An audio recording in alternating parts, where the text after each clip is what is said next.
Hi, Laura. Thank you for taking the time today to talk to us. To get started, if you want to briefly introduce yourself, where you're from and where you live, and what you do at Jungle Bay, Dominica. Great. Hi, nice to see you both. So yes, my name is Laura L. I was born in Alberta, Canada, where I grew up. But at a young age, I realized I wasn't meant to stay there for my life. So most of my adult life, I've been moving around the world. And for the last 20 years, I've been associated with Jungle Bay in Dominica, like you said. Right now, I'm the general manager, and we're an adventure wellness resort property. One of the first in the Caribbean that switched from sun, sand, and sea to, really showing people how to enjoy nature at different levels of adventure as part of their vacation. So what kind of adventure activities are you offering? Aha. So I'm going to start with the most extreme, which is the Boiling Lake hike. It's the biggest boiling lake in the world. It's a volcanic cauldron with bubbling, basically a giant hot spring, which you wouldn't want to swim in because it's far too hot. But it's a full day hike up to that area, and quite adventurous to get there. And then we have other more moderate hikes to waterfalls, and down to, some people are seniors and they want an adventure. So to me, it'd be more like a soft, easy adventure, but to them, it feels adventurous too. You're going through garden walks and learning about the herbal remedies in the rainforest, and all sorts of cultural history comes with that. So you've been there for 20 years. How has that evolved your role and kind of what you've done with Jungle Bay over those 20 years, or how have you helped, help them transform? Because I know you from many, many years ago, and we studied together in our undergraduate degree, and I know that you did some very interesting consulting work around the world. So I'm sure that that kind of like played into your role there. Can you talk to us about that a little bit? Yes, exactly, Jackie. So we had similar backgrounds, and then a lot of the people in our program took different paths. And for me, I was really passionate about the sustainable eco-resort side of things. So I studied that in Washington, D.C. with a mentor and one of our textbook authors. And then that led me here in my next phase to do some consulting for the owner. His name's Sam Raphael. And he wanted me to just verify that what he had built and developed was in keeping with international standards. What I found, it was actually exceeding standards in the socioeconomic side of things. Eco lodges are often doing a good job in the environmental side, the conservation side, which he was also doing. But he really went the extra mile with the people side of it. Which I love, and fell in love with the island for the people here. But so my path started as a consultant, then it went to marketing and public relations because we wanted to tell this interesting story. So in the first 5 years, we were in over 200 different media publications. New York Times was calling us one of the top places. Forbes called us. Jungle Bay was the top luxury eco resort in the world. Wow. In its early days. And so really, the funniest thing was marketing was my least favorite class in college, but it ended up being like something that really took off when I was actually doing it for practice. So for all the students out there that might be listening, it's not always exactly what you do in the class, matching up with what you do in the field. And then evolved to do more development, and other resorts on the island wanted to replicate what Jungle Bay was doing. So we helped them with their business plans. When I say they, it was the owner and I, which again, I thought this is a little counterintuitive. Why are we helping our competitors? But the funny thing is, the island of Dominica, many people still don't even know it. And so it was more like, if we could create a destination of eco wellness adventure properties, and there's more than one, it actually creates like this cluster, and you can help be known on the map globally more for it. So that's something we did in the late 2000, 2005 to 2010. We were helping a lot of that. And from there, I then grew into doing some other consulting. We rebuilt the resort in a new location. So my mom was the interior decorator and I was doing all the procurement and purchasing. And then during COVID, I made the decision to move down here and become the general manager. So that's a little bit about my career path, Jungle Bay. Interesting, yeah. So you're obviously quite successful with Jungle Bay. So if you would have to summarize the success of a sustainable eco-adventure business, how would that sound like? Like in a couple of sentences. Really understanding your customers and the market needs and trends, and not try to please everyone, but go niche so that you can really do something very well for a certain target market, do it well, become known for it, and then they just organically start telling your story for you.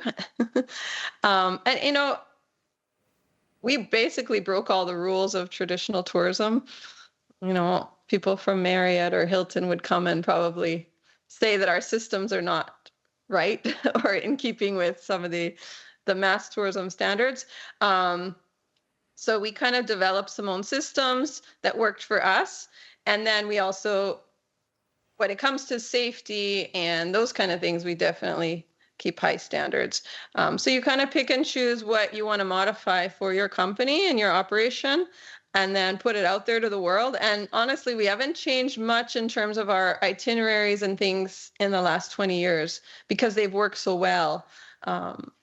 So that's a little bit about it. I don't know if that answers your question or if you wanted me to go deeper in anything. No, I know that's a tough one to put in a couple of sentences, but you certainly answered the question for sure.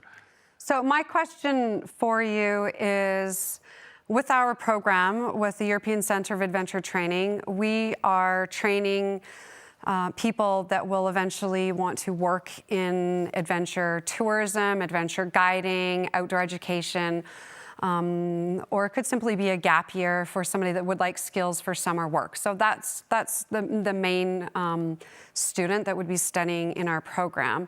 Can you maybe give some advice to somebody that might want to study from a program like this and kind of highlight some of what the advantages might be in order to either go on and work for a business like yours or even start your own business someday? Because you not only are a manager of a very successful business, but you've also studied a program, is similar in some ways, although it was a number of years ago. Mm-hmm. Great. Thanks, Jackie. I think what you're saying makes a lot of sense. I can take myself back in time to be in the early days of studying. And personally, I felt a little bit like an outcast because I would use the term hardcore as some of my peers. I know I wasn't as extreme with my outdoor adventures. So then I always thought, am I in the right place? But actually it's understanding that whole piece. And you're absolutely right. If you can understand the business side and a little bit of marketing and communication with your guests, you're going to give your employer so many more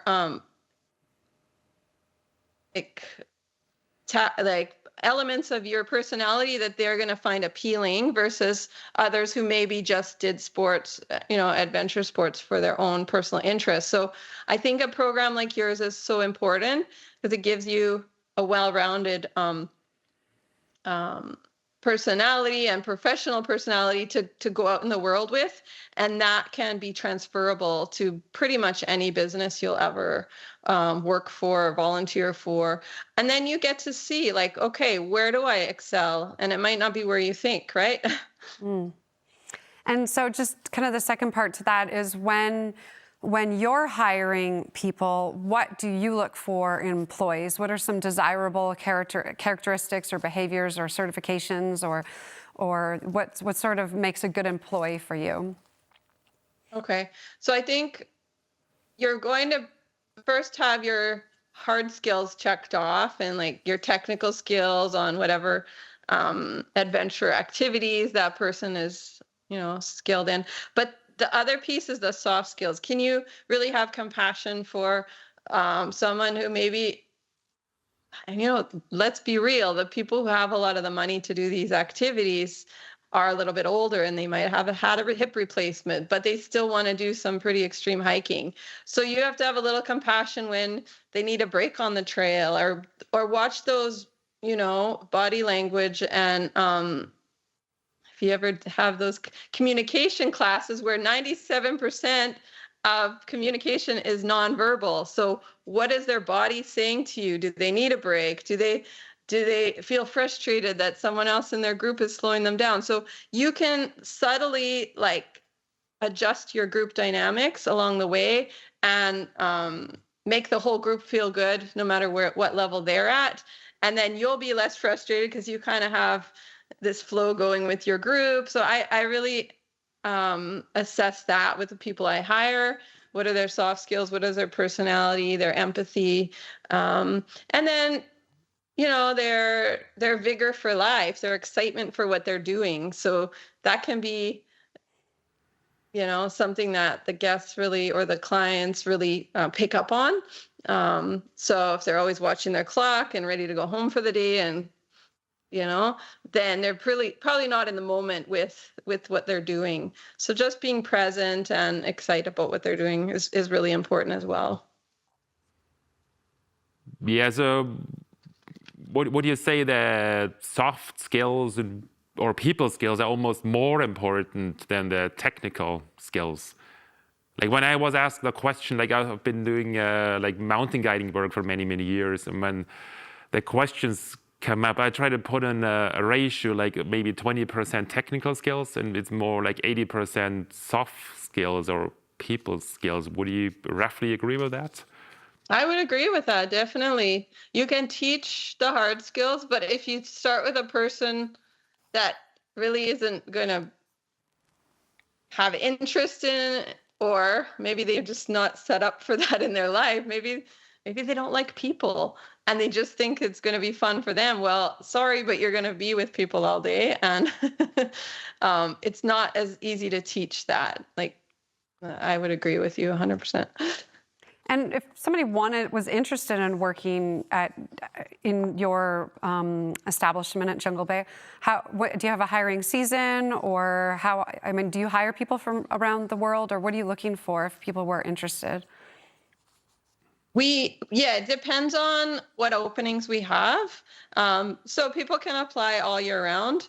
Our peak season for guests is winter, when it's cold in other countries, and those who want to come to the tropics, they'll generally come here from November to about May.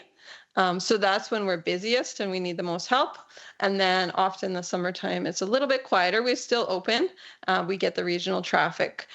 So we have done seasonal hires. So we just had a young lady from Switzerland go back last week, but she kind of did half a season, and then someone's coming next week to finish the rest of the winter.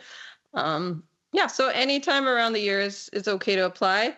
But it really depends what openings we have as to who we're going to be hiring. But again, someone who has the ability to also maybe hop in the restaurant and help out in the evenings with service. And I know for me, I can pretty much do most things on the property.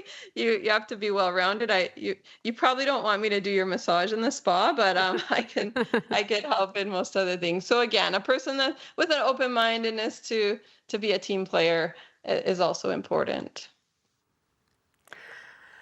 Well, I think just to close, I would like to say that we are very grateful to have your time.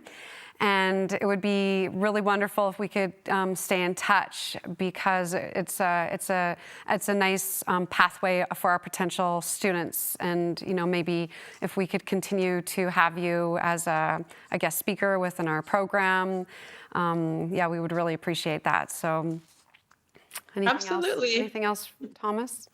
Yeah, thank you very much for coming in. It was very interesting to have your input, and very, very nice to talk to you. Yeah, thank you so much, Laura. Likewise.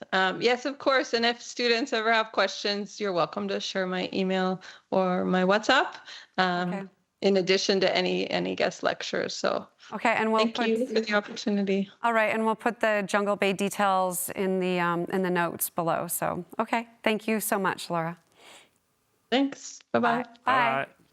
If you think you'd like to work in the outdoor industry, but you're not really sure what you would do, head to our website, and we have a free assessment that you can fill out, and we will help you determine that. To learn more about our training programs, visit our website or sign up to our newsletter.